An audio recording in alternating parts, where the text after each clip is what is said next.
passed away in Brisbane within the last couple of weeks, prompting two homelessness charity founders to sleep rough themselves this weekend in an act of solidarity. Paul Slater is the founder of Northwest Community Group in Brisbane. Paul, hello. Hello. Hey, Kelly. And Bo Hayward is the founder of Nourish Street Brisbane. Hey, how you doing, Bo? Yeah, good, thanks, Kelly. All right, so tell me, how did we get to this point, Paul? We get to this point from years of underinvestment and a housing crisis, COVID, cost of living crisis, rentals, systems that just can't handle the numbers of people that we're seeing at the moment. We're seeing an alarming increase just in week on week at the moment from the number of rough sleepers that are around the Brisbane city area at the moment. So with that, what sort of increases are you seeing, and who are you seeing now needing help that maybe you haven't in the past? Well, Nourish Street covers Moreton Bay and Brisbane CBD on a Friday night. At the moment, we're seeing roughly 100 rough sleepers in the Moreton Bay area.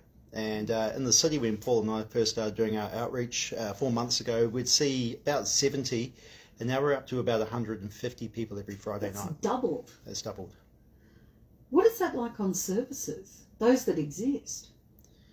Well, services are already at capacity. You know, if you call the homeless hotline, they'll tell you that there's nothing available. If you call boarding houses, they're all full. There's literally nowhere for people to go, and that's the thing that I just want to reiterate and people to understand is that this rhetoric that we see, you know, that everyone's being offered accommodation, it's just not true. There's just no capacity at the moment to deal with the number of people that are sleeping rough at the moment and the number of homeless people there are.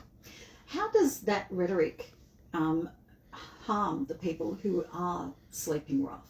Well, it's designed to keep the masses, you know, happy and, you know, making them feel like, you know, something's being done somewhere. Exactly, and it turns it back on them, and it says to the rough sleepers and to the homeless people that it's their fault and that they're not doing what they're supposed to be doing. And you know, if you become homeless, the chances of getting mental health and addiction issues and from that are just unbelievably high. You know, if you weren't a drug addict before you became homeless, you will be after, because it's just rough out there. It's every day you're out there is a risk. Yeah. So, Bo, is that your experience as well, that with people sleeping rough, and that you're having to discuss addiction, for example, and how they're going to live in these circumstances? Yeah, look, I think addiction and homelessness do go hand in hand, but I think it would be unfair to say that every homeless person is addicted. At the moment, we're seeing families in cars, we're seeing elderly, we're seeing you know, people with mental health, people with trauma. Not all of them are addicted, but you know, we do see a fair few. You know, addiction is something that's really close to my heart, and at the moment, just every system is backed up. So if you want to try and get someone into rehab, it's a 12-week wait. You know, by that time, the person's been on that roller coaster of addiction up and down 100 times, and it's just really hard for that door to be open at the right time for that person. It's just really complex. Like you know, I think another thing that needs to be mentioned too is when we talk about these offers of accommodation that people have been offered. It sounds generous. It sounds like you know, things are happening for these people. But an offer of accommodation is generally 2 or 3 nights in a motel that you know, could be as far away as Gympie or further. So when someone's offered something and they go, "Oh man, is it worth me packing up my tent and hopping on a train, you know, going up to Gympie to spend 3 days by myself, to come back down and find that my stuff's been taken or stolen or whatever the case may be?" Some of them will go, "Well, no, I'm not going to take that. I'm just better off in my tent." Those people have then, you know, declined offers of accommodation, and you know, they kicked off the list for a bit longer, and yeah. Now, the 3 people who died, I believe 2 of them were actually close to homeless services when they were found. Does that shock either of you, that situation?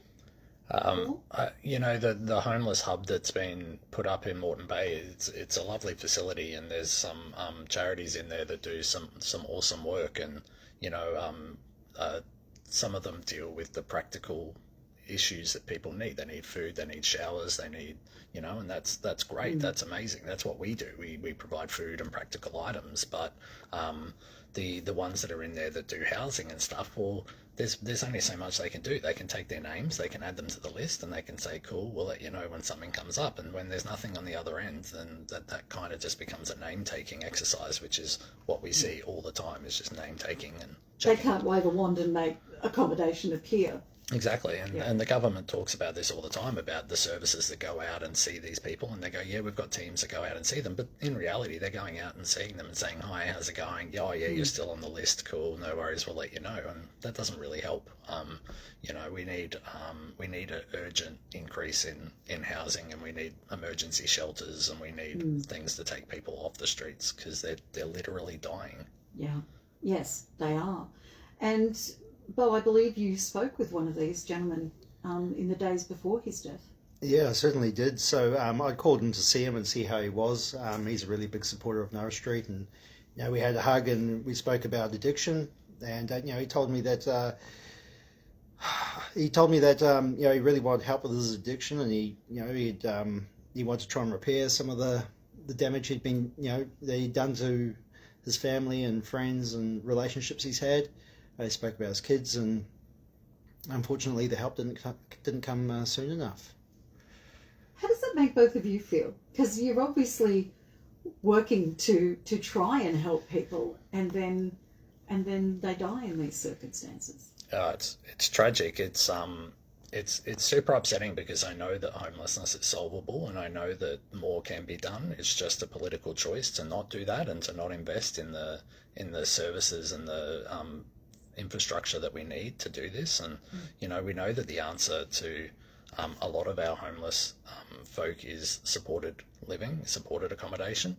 We have it just a few blocks from here, called Common Ground. It's been there for a few years now, over 10 years, and the average tenancy is 6 years. And these are people that can't sustain tenancies, and they get put in there, and there's services on the ground level. It's like an old hotel that the Queensland government bought, and it's got 140 rooms in it, and it works. We know it works. It's amazing, but we just need like 10 more of them, and that's the thing that really gets us, is we know the answer's there, but they're just not investing it in the right places, and instead they're spending insane amounts of money on hotel rooms for people for this sort of short-term accommodation. We look at Micah Projects, who's one of our biggest charities here, and they're completely overwhelmed at the moment, like insanely overwhelmed, and they're even having to call out on Facebook and ask for public donations because they've run out of funding from the government for their hotel program. And they're saying that they've got 260 families that they support in hotels at the moment.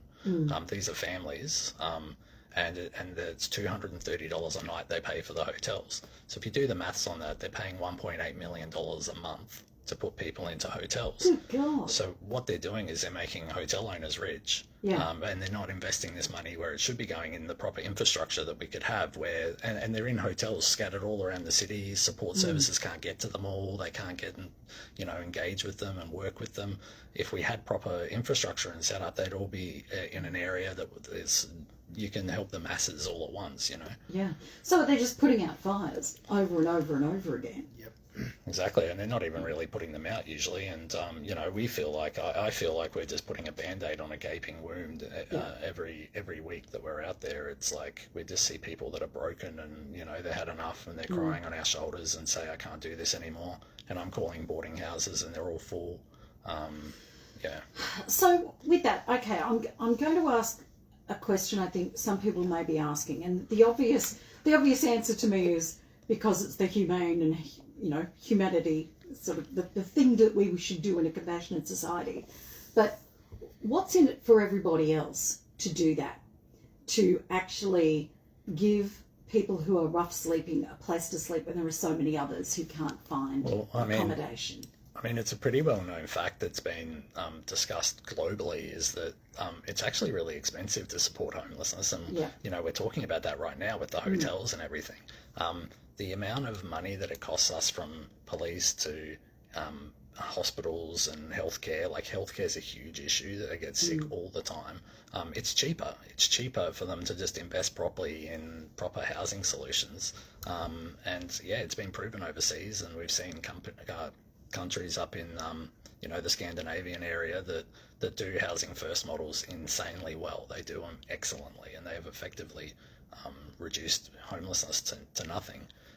And we can see, and the benefits to society is a happier society, parks where there aren't, tents and stuff going on there. And, that's one of the things that people come at us all the time about, is that we're enabling homelessness and that we're putting tents up in parks and stuff. We don't want tents up in parks, but what we do want is people having somewhere to sleep at night. We just don't believe people should be sleeping on the concrete on the side of the road. Yeah. And so if they give us somewhere to take these guys, then we'll put them there. Paul Slater is founder of Northwest Community Group in Brisbane, and Beau Hayward, founder of Nourish Street Brisbane. You're on ABC Radio Brisbane in Queensland, and we're talking about homelessness tonight, and sort of around the discovery of 3 homeless people who'd passed away in Brisbane within the last couple of weeks, who weren't found for days in some cases, which is pretty distressing for those who then, well, for the individuals involved. I mean, they've passed away, but it's still distressing to think about, and also for those who found them. So what are you both doing as a way of raising awareness of this problem, other than being on the show? And thank you for both of you for coming in tonight. Yeah, well, we're doing an event this weekend called the Real CEO Sleep Out. So we decided that we would sleep rough ourselves for 2 nights to raise awareness and also funds to help us do what we do. And so, yeah, we're really keen. We're interviewing a bunch of really good people. We've got Karen Walsh from Micah is going to have a chat with us. We've got Coffee Brigade. We've got DV Connect coming to have a chat, and a bunch of other people to really give us some insights from the different sectors. So we've got people from the DV side, we've got people from the family drug support, the drug side, we've got people from the frontline services that are out there doing the coffees and stuff like that. So we want people to really talk about it, and it's one of the things that I'm very critical about in the system is our funding system in Queensland and how it works, where it effectively gags our larger charities that do all this hard work. Oh, like, we give you money, you're not allowed to criticise us. 100%. So it's actually, and I think it was in the news recently that in the child justice area that they effectively have it in their contracts that they're not allowed to talk to the media, and so with that becomes these charities that feel like they can't say anything, then they've got to toe the line. And I know I have frontline workers come up to me every night I'm out and say thank you for what you do, because you're talking about the stuff that we're not allowed to talk about, and we're bringing it to the forefront. It's so important. So we need to change the way funding's done in Queensland. It makes the charities fight each other for funding, and it's not working. Well, we should also be red hot angry about the fact that people are gagged like that. Like, just because it's not actually the government's money. Sometimes they forget that it actually comes from our hip pockets, not theirs. 100%. It should be put through an independent body that allocates funding, and it should have absolutely nothing to do with the government that's in power at the time. That's it. And you should be able to speak truth to power no matter who you are. Yeah. I did think that was a part of a democracy, but apparently not. And I mean, I already have situations where I've lost funding because of what I do and what I say, and they've told me we can't risk supporting you because one of our members is a counsellor or something, and they don't like you, and there's an implication there that we won't get grants if we support you, and so it happens to me even on my grassroots level. So I can't imagine the pressure that they have up in the bigger charities. Yeah. Have you had something like that happen with you, Bo? Look, when it comes to funding, I think Paul and I, spoke about this quite a while ago. And if we're ever offered funding that was going to gag us, it's not something that we'd take. It's an expensive. Like, it must be nice though, looking at that money. And are you ever tempted? Because it's so hard to raise $1 now. Look, I'm not. I think if funding came with being gagged and not being able to speak up for the people that we support, I wouldn't take it. Yeah, it's one of the key parts of both of our charities is to be advocates for the people that we support, and so it's not even an option for me. And we're so fortunate to have amazing supporters that give to us so generously that we're able to do what we do. We rent 4 units through my charity Yep. to get people off the streets, get them back into work, and get them going. And we've already had 2 or 3 people successfully go through that. Excellent. So we got to the point where we're like, well, if the system can't do it, then we'll work it out a way to do it ourselves. And I figure if every little grassroots charity does that around the country and around the city, then we'll do it ourselves. Yeah. So where will you be? Oh, well, while you're sleeping rough. Or you're going to be, is that a secret? Have I sort of stumbled on? I sort of said that we wouldn't say, but then I was like, well, we're live streaming it, so everyone will Someone's know going to work it out. Oh, yeah, it won't be hard to work out. But we thought we'd visit our friends at the Brisbane City Council and go to the front of their City Hall on the first night. So we'll be in King George Square or around that area. We know a bunch of people that sleep rough around there. And it's one of the spots we visit. And then I had to go to Musgrave Park for the second night because that's just where I put up over 1,000 tents at Musgrave Park. So it's a very special spot for me. So I'm really looking forward to spending a night there, actually. Yeah. Now that you've said that, are you at all anxious that, you'll be kicked out pretty quickly? I don't think so. I don't know. What do you think, Bo? Oh, look, I don't know. We'll soon see, won't we? Yes, you will. Yeah. That will be interesting in itself. It will. If they decide that even a live stream is too much for their precious little egos. Indeed. Yeah, they're not big fans of us. No. Well, sometimes you look back and go, well, who did I give the yurts? Yeah. And to put it nicely, and then sometimes that list can be make you feel pretty happy. Paul Slater, founder of Northwest Community Group in Brisbane, and Bo Hayward, founder of Nourish Street Brisbane. Thank you for sharing your story. And I think it's something we have to keep talking about because it's just not getting any better. Can I mention one thing quickly? Sure. We're also trying to get a petition going to make housing a human right in Queensland. So at the moment it's actually not, and most people are really surprised when I tell them that. They kind of assume that it would be. The ACT just recently made it a human right, so just 2 weeks ago. So I want Queensland to follow behind that. So we're doing a petition for that. So yeah, please do jump onto Facebook and look up Nourish Street. You can also go to therealceosleepout.com. And support us and follow us and tell us your stories as well. We're out here to tell everyone what's going on. All right, the real CEO Sleep Out. That's it. Brilliant.com. Yep. Fantastic. And you're live streaming from what time? What day? What time? It'll be from Friday about 6 p.m, 6:30, and it'll be on YouTube on Nourish Street's YouTube channel. Yep. Brilliant. Thanks, guys, for coming in, and I hope it goes really well for you. Awesome. Thank you. Thank you. Awesome. Thanks so much. Yeah, that's awesome. That's cool. I really want to get a promo going. I actually might just let some go. Hey everyone, you want to say hello to our live followers? Hi, guys! Cool. See ya.